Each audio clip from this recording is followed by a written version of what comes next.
Abilene police responded to a call this week that involved a man who said he was run off the road by someone impersonating a public servant, and then that person demanded money. Police do have a suspect in that crime. And K-Texas crime reporter Ariana Garza joins us now with more on situations like this. Ariana? Yes, Wayne, there are several ways to make sure you're being contacted by a legitimate law enforcement agent. It all just comes down to whether or not you're paying attention.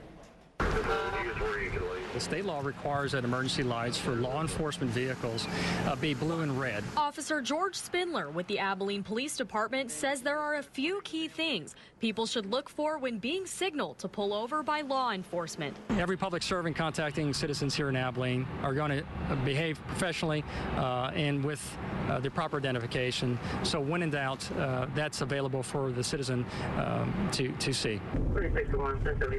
That means officers working traffic stops will have their badge on them, whether they're in uniform or not. And their vehicles, whether marked or not, will have those red and blue lights. The standard request is that you present your driver's license and proof of insurance. Officers tell us they will never ask for money. If you are confronted by someone who doesn't seem legitimate, the best thing that they can do if a motorist feels unsafe about the contact that is occurring is for them to actually dial 911 and confirm that they're being pulled over by a law enforcement agent.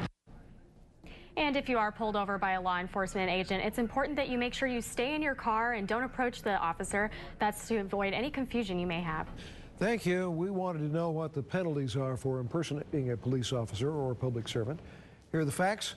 We're told sentencing can range anywhere from 2 years to life in prison. The sentence depends on the severity of the impersonation.